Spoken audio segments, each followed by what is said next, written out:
La fuente de la vida. Un viaje a través de los siglos y la historia de la humanidad.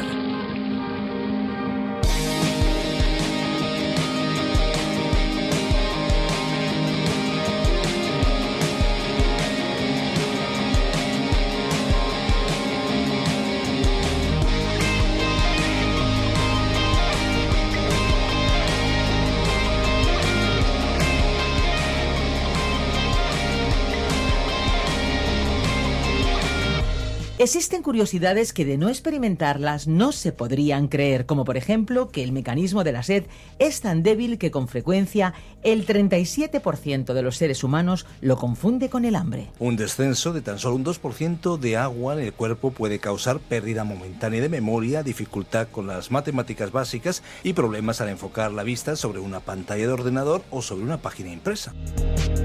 Estudiar una carrera tiene su valor y también la experiencia. Muchas veces la experiencia es lo que buscan las empresas. En definitiva, nuestros estudios, nuestra carrera, nuestras experiencias que se van acumulando a lo largo de los años dan validez o por lo menos respaldo a nuestras acciones. Hablamos hoy de credibilidad. Pues sí, hablando de credibilidad, nos acercamos al Evangelio de Lucas. Este Evangelio fue escrito por uno de los discípulos de Jesucristo, alguien que presenció en primera persona sus obras y milagros y que pudo oír directamente de la boca de Cristo sus enseñanzas. En sus escritos vemos relatados especialmente los milagros, y es que nadie mejor que un médico como él, como Lucas, para acreditar que eran reales. Nos vamos a adentrar en este libro de la Biblia, un libro fascinante, y vamos a aprender juntos un poquito más sobre Jesucristo. Abrimos las Sagradas Escrituras en el capítulo número 1 del tercer libro del Nuevo Testamento, el libro de Lucas. Vamos a reflexionar en los 4 primeros versículos de dicho capítulo. Veamos el propósito de este libro escrito por un médico. La fuente de la vida. Introducción al Evangelio de Lucas. En primer lugar, diremos algo sobre el escritor. Lucas era el médico amado citado por San Pablo en su carta a los Colosenses, capítulo 4, versículo 14, con estas palabras: «Os saluda Lucas, el médico amado, y Demas». Debido a su profesión, utilizó en sus escritos numerosos términos médicos. La elección de Lucas por parte del Espíritu Santo para escribir el tercer Evangelio revela que en la Biblia no hay accidentes, sino que hubo una selección sobrenatural que recayó en Lucas. Él y el apóstol Pablo se encontraban en un alto nivel intelectual, así como en un alto nivel espiritual. Esto explica parcialmente por qué viajaron juntos, convirtiéndose rápidamente en amigos. El doctor Lucas se encontraba entre los científicos de su tiempo. Igualmente destacamos que escribió en un idioma griego superior al que utilizaron los otros escritores del Nuevo Testamento, incluyendo al apóstol Pablo. Como podremos comprobar, era un historiador preciso, pero también fue un poeta, pues solo él registró las hermosas canciones de la primera Navidad, y fue un artista por la forma en que nos relató las incomparables parábolas de Cristo. Hay mucha tradición alrededor de la vida del doctor Lucas, quien escribió su Evangelio desde el punto de vista de María, lo cual confirma la tradición que él recibió su información de ella. Seguramente tuvo entrevistas con María, y también hay todos los motivos para creer que él era un no judío. La mayoría de los eruditos coincide con esta posición.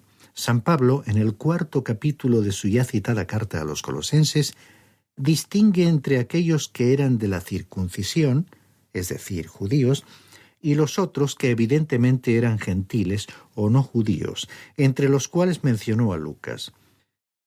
Sir William Ramsay y J. Stifler afirman sin reservas que Lucas pertenecía a una nación no judía.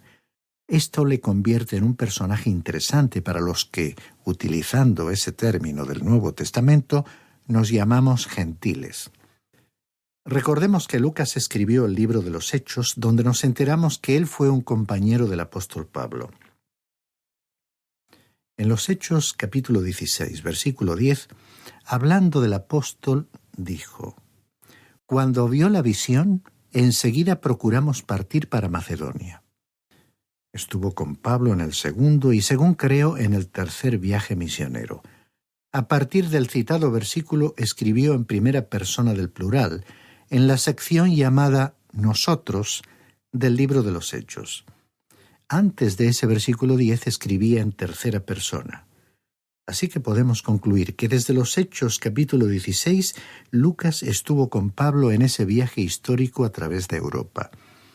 Probablemente fue uno de los convertidos por el mensaje de Pablo y después le acompañó en ese segundo viaje misionero, quedándose con él hasta el final.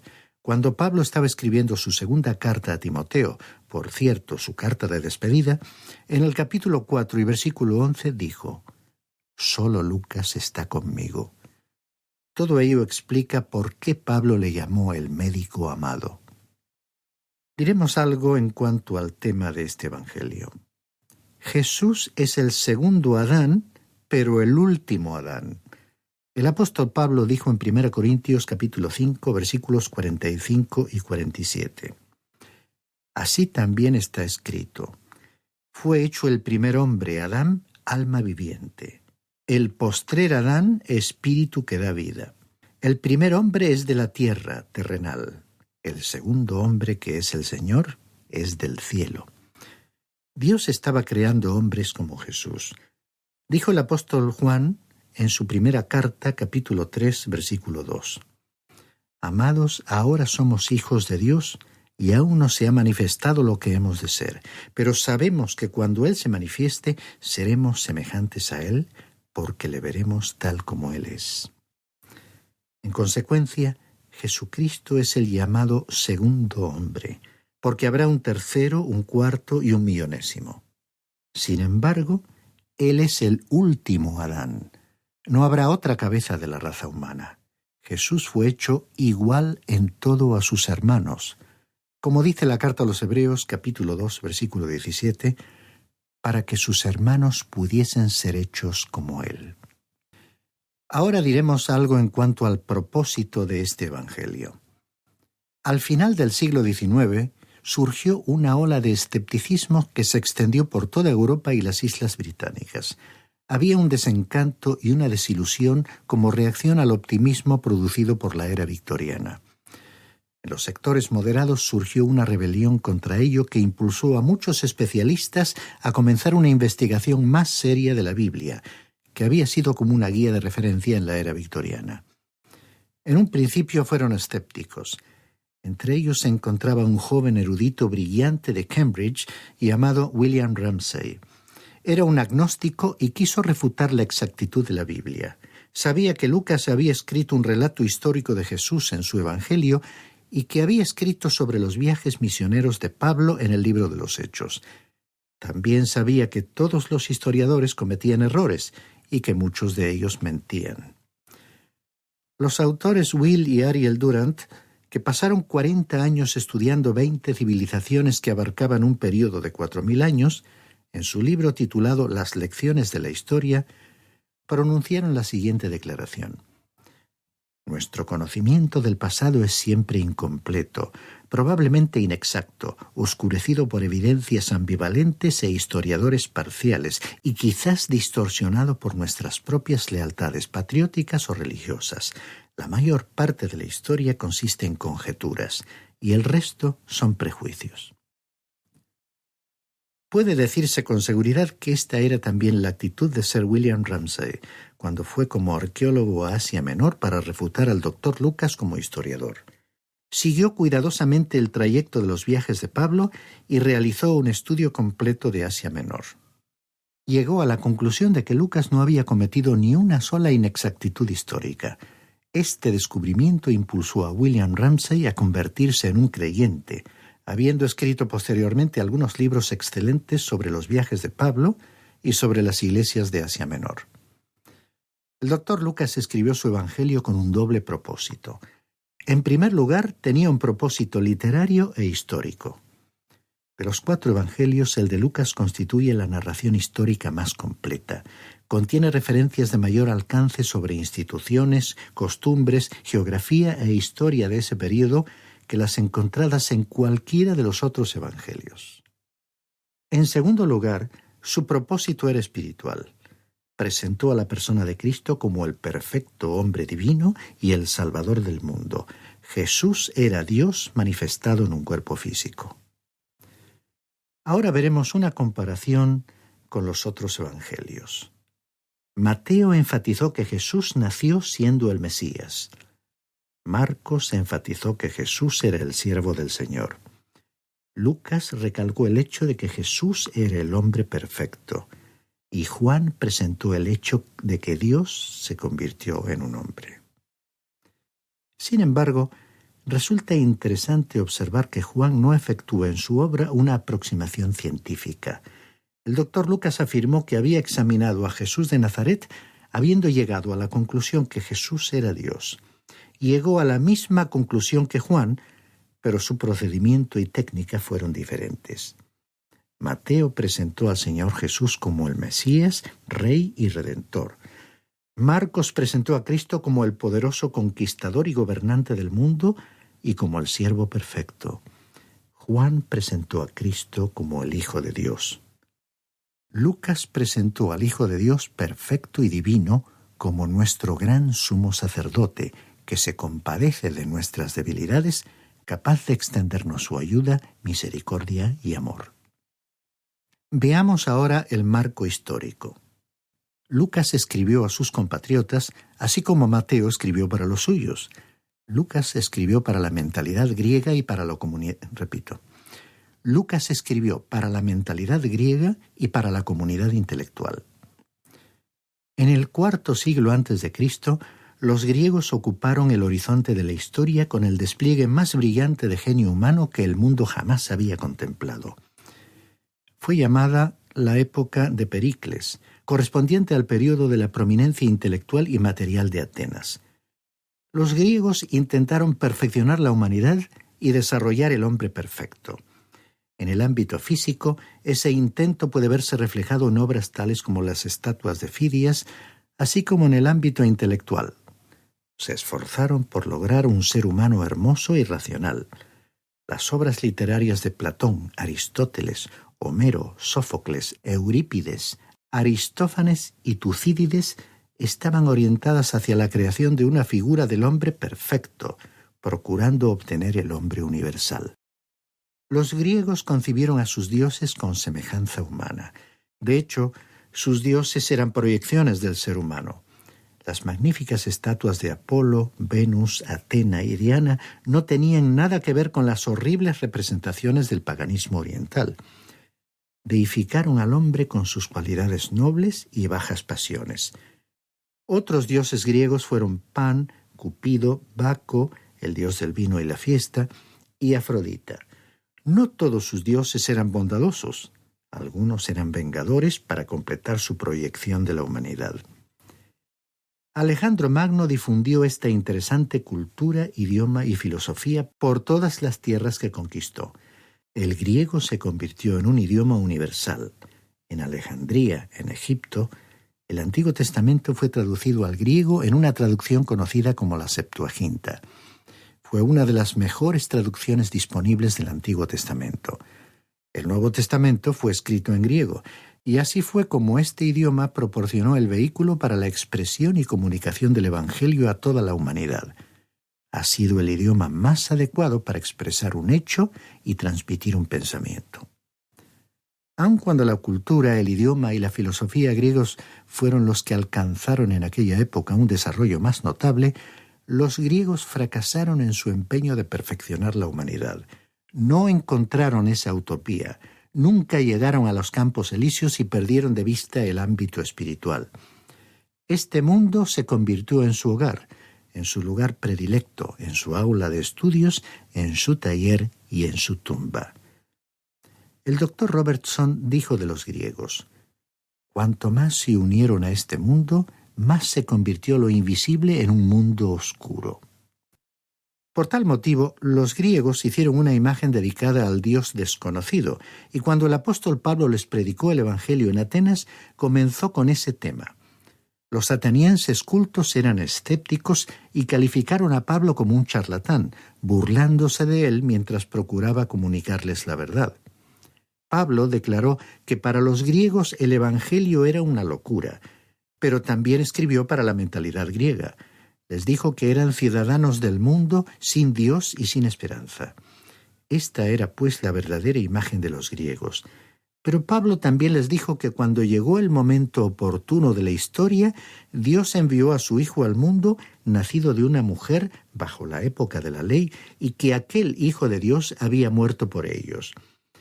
Pablo transitó por los caminos romanos con un idioma universal, predicando un evangelio global acerca de un hombre perfecto que murió por los seres humanos del mundo. La religión de Israel solo pudo producir un fariseo, el poder de Roma un César, y la filosofía de Grecia solamente un gigante global como Alejandro el Grande, quien en su corazón era esencialmente un niño. Lucas escribió para esa mentalidad griega, presentó a Jesucristo como el hombre perfecto, el hombre universal, la misma persona que los griegos estaban buscando. A continuación veremos algunas características especiales. Primera, aunque el Evangelio de Lucas es uno de los evangelios sinópticos, contiene muchas características omitidas por Mateo y Marcos. Segunda, el Dr. Lucas nos ha dejado las canciones originales de la Navidad. Tercera, su evangelio tiene el relato más extenso del nacimiento virginal de Cristo de todos los evangelios. En los primeros 2 capítulos encontramos una declaración clara y sincera y una vigorosa afirmación del nacimiento virginal que hace parecer pueriles las afirmaciones de algunos supuestos teólogos que osadamente opinan que el nacimiento virginal es una imposibilidad biológica. Cuarta característica. Lucas presentó en su relato 20 milagros, de los cuales 6 no están registrados en ningún otro evangelio. Quinta. De la misma forma, el escritor nos dejó 23 parábolas, 18 de las cuales no se encuentran en ningún otro evangelio. Las conocidas parábolas del Hijo Pródigo y del Buen Samaritano son peculiares a este tercer evangelio. Sexta. Este autor nos ha provisto un relato muy humano del viaje del Señor resucitado a la aldea de Emaús. Esto prueba que Jesús era aún humano después de su resurrección. Lucas demostró que la resurrección no era la de su espíritu, sino que Jesús poseía un cuerpo real, como podemos observar en el capítulo 24, versículos 36 al 43, cuando se presentó a sus discípulos después de su resurrección y les animó a que le tocasen y comió delante de ellos para enfatizar la autenticidad de su cuerpo. Utilizando las palabras de San Pablo en 1 Corintios capítulo 15, versículo 44, podemos decir que Jesús fue sembrado como un cuerpo material y resucitado como un cuerpo espiritual. Séptima. Una simpatía humana bien definida satura este evangelio, que revela la verdadera naturaleza humana de Jesús, así como la generosa simpatía de este médico del primer siglo, que por su profesión conoció de primera mano mucho sobre el sufrimiento de la humanidad. Octava y última característica, Lucas utilizó muchos términos médicos. Ahora consideraremos Lucas capítulo 1, versículos 1 al 4. Como resumen de todo el capítulo 1, diremos que Lucas presentó el prólogo a la totalidad de su evangelio, registró la concepción de Juan el Bautista y de Jesucristo, las profecías de Elisabet y de María sobre Cristo, el nacimiento y circuncisión de Juan y la profecía de Zacarías. Históricamente, el Dr. Lucas comenzó su evangelio antes que los otros evangelios sinópticos, que son Mateo y Marcos. El cielo había permanecido en silencio durante 400 años, cuando el ángel Gabriel apareció junto al altar de oro de la oración para anunciar el nacimiento de Juan el Bautista. Lucas nos relató los antecedentes, así como los nacimientos de Juan y Jesús. En este capítulo encontramos las siguientes 3 canciones. Primera, el saludo de Elisabet a María, versículos 42 al 45. Segunda, el Magnificat de María, versículos 46 al 55. Y tercera, la profecía de Zacarías, versículos 68 al 79. Leamos ahora los versículos 1 al 4 que hablan sobre el propósito del Evangelio.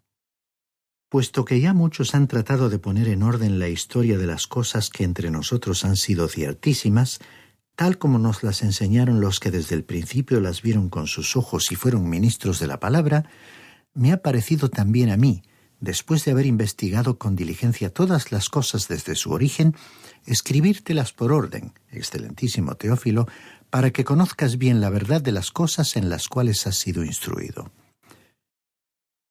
En este pasaje hay dos frases o palabras importantes que no debiéramos pasar por alto.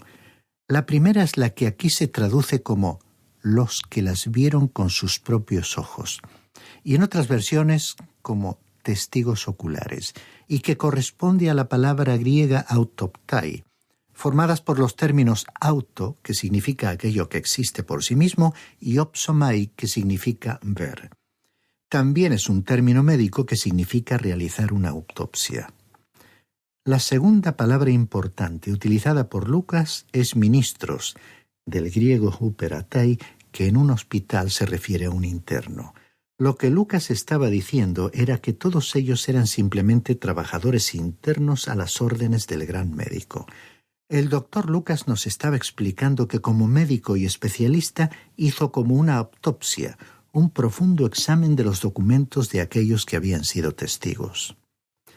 En cuanto al personaje Teófilo, debió ser el primero en recibir este evangelio y el que lo hizo circular entre la iglesia primitiva. Aparentemente era un funcionario público. Los 4 primeros versículos de este capítulo constituyen un gran comienzo. Lucas escribió su evangelio para dar a la gente certeza y seguridad acerca del Señor Jesucristo. Estimado oyente, ¿qué seguridad tienes tú? ¿Sabes si eres un hijo de Dios por medio de la fe en Jesucristo? ¿Sabes que la Biblia es la palabra de Dios? Lamento que algunas personas no tengan esta certeza. Quizás estás debatiéndote en la duda y no estás seguro de tu salvación o de la Biblia y piensas que no tienes suficiente fe. O quizás tu problema no es que no tengas bastante fe, sino que no sabes lo suficiente. San Pablo dijo en Romanos capítulo 10, versículo 17, que la fe es por el oír, y el oír por la palabra de Dios. Si realmente conocieses la palabra de Dios, entonces creerías. El problema para muchos consiste en desconocer la Biblia. Y el problema no está en la Biblia ni en el Señor Jesucristo, sino en nosotros mismos. Después de escuchar esta reflexión tan interesante, llega el tiempo de despedirnos. Sí, nos acercamos al final de este programa, pero nuestro recorrido por los libros de la Biblia sigue, no para. Aquí estaremos de lunes a viernes en la misma emisora, pero también el día que ustedes quieran a través de nuestros podcasts. Por supuesto, en lafuentedelavida.com, desde donde pueden acceder a nuestras notas y bosquejos. La Fuente de la Vida también está disponible para los dispositivos móviles. Descargue la aplicación La Fuente de la Vida, que también se puede encontrar con el nombre A través de la Biblia. Es una aplicación multilingüe donde pueden acceder a la versión para España. Si desean contactarnos, nuestra vía más inmediata es nuestro WhatsApp, el 601-203-265. También nuestro número de teléfono en España es el 91 422 0524. Por eso deben acceder a través del prefijo +34 si nos contactan desde fuera de España. Y bueno, para aquellos que son más clásicos, pueden escribirnos a la calle Pablo Serrano, número 7 posterior, código postal 28043, Madrid, España. O bien pueden enviarnos un correo electrónico a info@radioencuentro.net. Gracias por acompañarnos en este fascinante viaje por los libros de la Biblia. Hasta pronto, amigos, y no se olviden, hay una fuente de agua viva que nunca se agota. Beba de ella. Muchas gracias por ver este vídeo. Suscríbete al canal si aún no lo has hecho y activa las notificaciones para no perderte las novedades de la Fuente de la Vida. ¡Te esperamos!